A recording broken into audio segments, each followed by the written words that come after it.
Hey everybody, we're continuing our Dungeon Master Prep series where we're talking about the Forge of Fury pulled from the pages of Tales from the Yawning Portal, a great adventure that you can drop into your campaign world or strip down and use for parts because the 5, or at least the 3 main levels in here are big enough to provide a session or 2 or more of gaming in their own right, and it wouldn't be too much of a challenge to separate them out. In fact, the level that we're talking about here, the Glitterhame, is the 2nd level, but the party might start here and never even enter the 1st. We get a few nice evocative details right away to make this place unique. Let's be honest, you're going to end up running your players through plenty of underground cavern complexes over time, but it takes a little less work than you think to make them feel distinct from one another. Check out this description. The caverns are beautiful. The walls sparkle and glisten with flecks of semi-precious stones, and millennia of sculpting and erosion by water have created sheets of fluted flowstone, delicate stalactites and majestic stalagmites.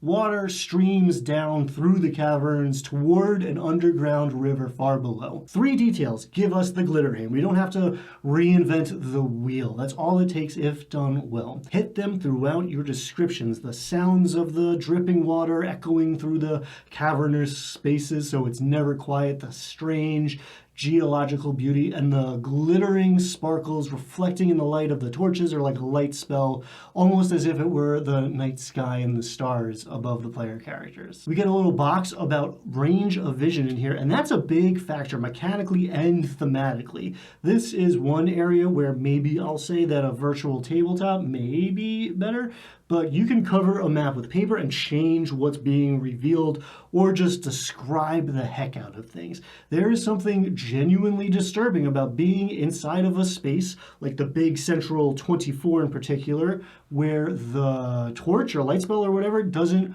reveal everything. The darkness gives the imagination negative space to fill in. Anything could be out there in the unknown. Mostly though, it's troglodytes. Do me a favor, make a note somewhere and circle it a bunch of times so you remember their stench ability. It is passive and it happens on the player's turns, so it's very easy to forget about, at least for me. If this is the 2nd or 3rd adventure that you're running, you might be at a point where you start figuring out what kind of prep work you don't find useful at the table.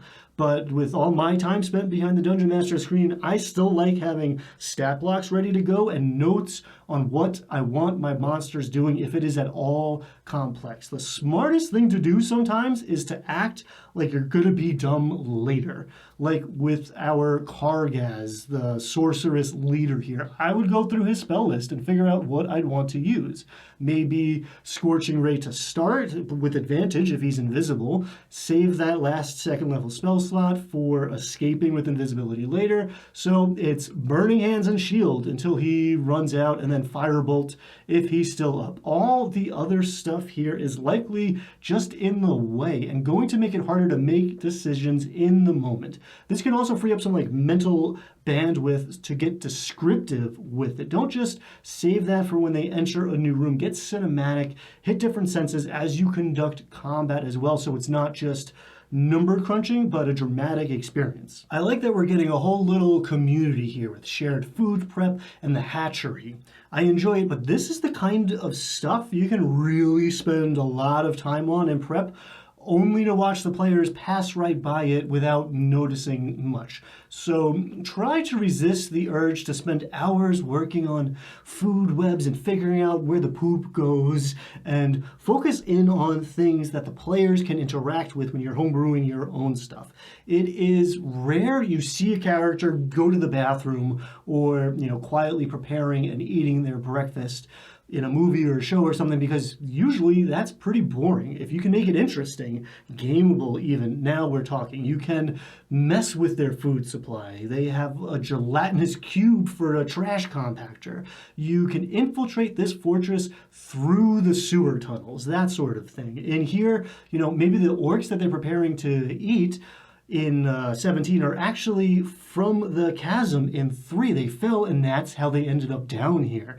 This may be where we find a fallen player character as well, if that happened, and at the least we can save them from being eaten by troglodytes, and maybe we can find somebody high level enough to resurrect or reincarnate them, though there will certainly be a price, right? Maybe slaying a young black dragon, for instance. If you ran the Sunless Citadel before this and the player characters murdered a bunch of kobold or goblin civilians, I bet they smash up all the eggs in here. Sorry about it. Make the hatchlings look cute with big, round eyes and have the moms looking tough, but not attacking, just standing their ground. And a lot of groups will live and let live here. But just because your friends do awful things in a make-believe game doesn't mean they're bad people, not even a little. It might feel like it, though, at times, so I don't know, just let it get out of their system, maybe? I'm sure it'll be fine. If the characters do go after the hatchery, or if they noisily smash their way through that rudimentary door, or simply shine a light in this dark space, 18 is another spot where you might have a battle with a lot of moving pieces. Troglodytes are not nearly as tough as the orcs are upstairs, but they are making 3 attacks, and they have that stench, don't forget. And once again, you've got a chieftain with magic, with a beast pet, so it all adds up to a combat that might take a while. Which is to say, if you are approaching the end of game night, it might be better to end things a little early and stop right before initiative gets rolled. Sometimes running the game can put you into a flow state, and you can easily lose track of time, which is awesome. But when I'm not playing online, right, and the clock is always right there in the corner of the screen, even sometimes when I am online, I will set an alarm on my phone around 30 minutes before our typical stopping point and maybe hit snooze a couple times so that I'm aware where we're at. Maybe you can go an extra hour or 2 in your game sessions, and that's great, but if not, watch for an opportunity to hit pause before the players are looking for the exits and not having fun anymore.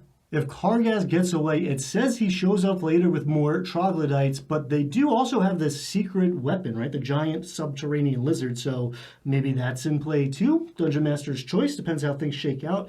The book doesn't say that that lizard can break the chain if he rolls high enough of a strength check or whatever, but that doesn't stop you from dropping a d20 behind the screen and letting the players draw their own conclusions.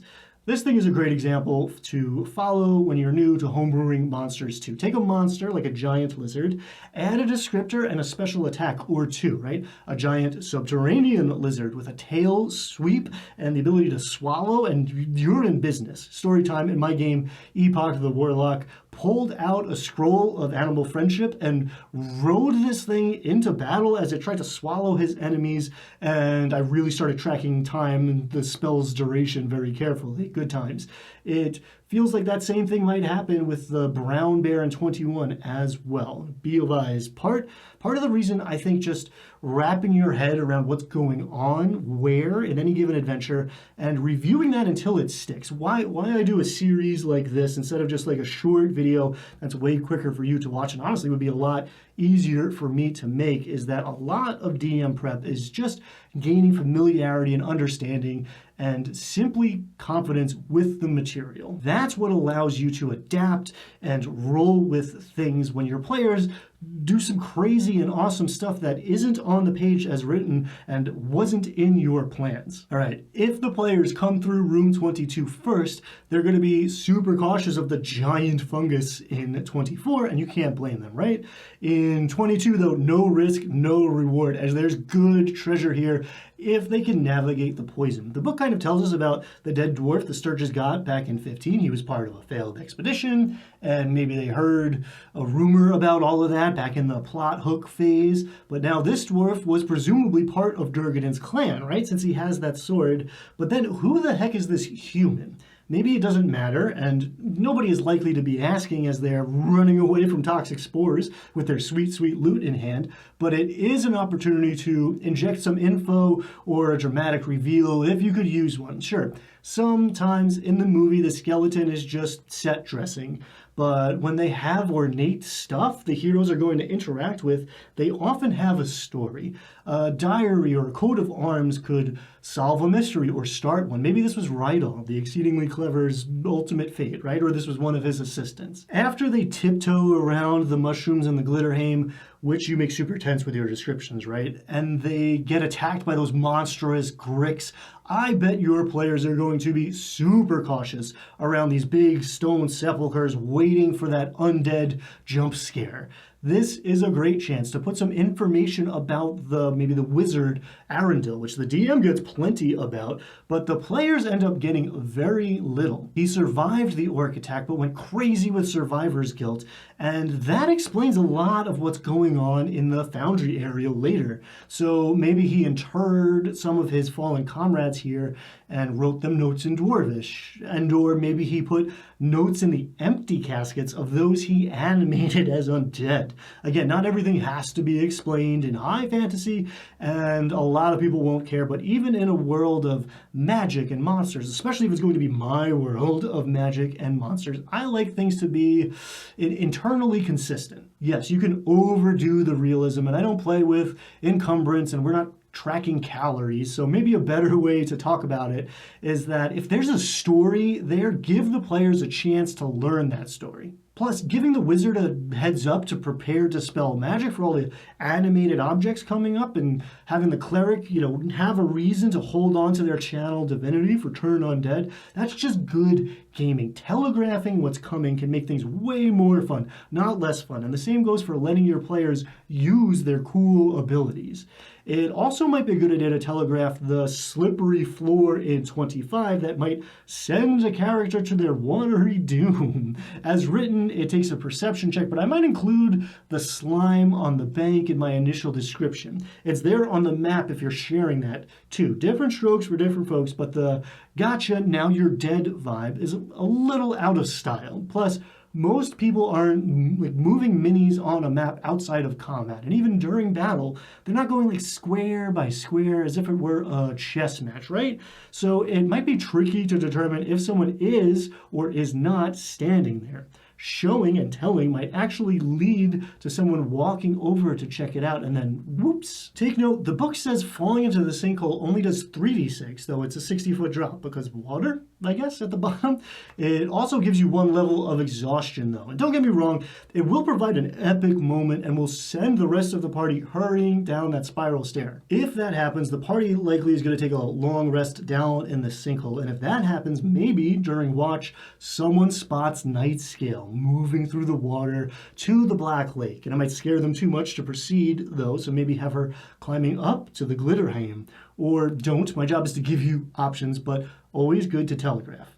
Just like the way that Wet Gleam in 30 telegraphs the gray ooze that's about to corrode the player's stuff. So good. Don't forget, it damages weapons that hit it as well. Use more oozes. It almost seems cruel that the adventurer also just handed out a potion of water breathing back in 20, right, depending on how we made our way through here, because it makes it way more likely that someone goes diving for treasure and catches that wasting disease in 32. At least they get a potion of water breathing though, right? Is there someone in your game who can cast Lesser Restoration? If not a PC, maybe you should have an NPC who can in mind. Not with the party, but back in town, or maybe in some secluded shrine where they'll hand out quests like the Blind Priest in my hill encounters. Now, the Sinkhole might seem like a mean little offshoot level here, but as long as no one went into the water, everyone's probably doing okay. But that's about to change in 33. The Roper is nasty and kind of legendary. He has claimed the lives of many player characters, and he may claim one of yours. Maybe we should all be thankful he'll stop at 1. AC 20 is very hard to hit at level 4, and it's got a lot of HP. It has 4 attacks with a 50-foot reach, and if you get hit, you're grappled and restrained. So you have disadvantage on the DC 15 strength or dex save to break out of the grapple. Don't worry though, because if you're dragged into the water, you now have advantage on that check. So it would be a straight roll, rules as written, if not rules as intended. It's a little squishy here. So ultimately, you're going to be the one to make that call. But if they succeed and break out of the grapple, now they're in the fast-flowing water. Bananas. This thing has almost 2,000 gold in its gullet and a ring of spell storing, which is a crazy good magic item. This is arguably better for some parties than the Dragon's Hoard at the very end. So if they defeat this thing, they'll be well rewarded.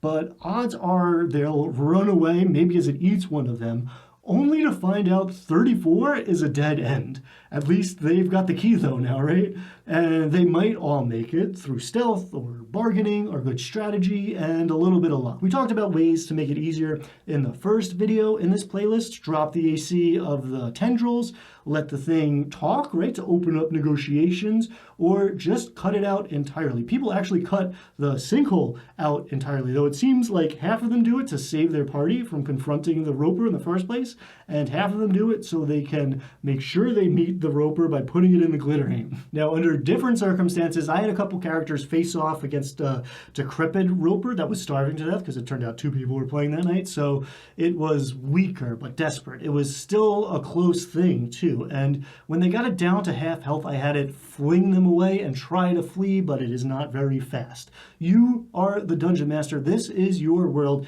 Change everything and anything you like, and the players won't know it wasn't the official version until they watch this series, of course. Up next, the final push into the Foundry and the Forge of Fury. I hope I see you there. Get out there, have fun, be kind, and I'll see you next time. Bye.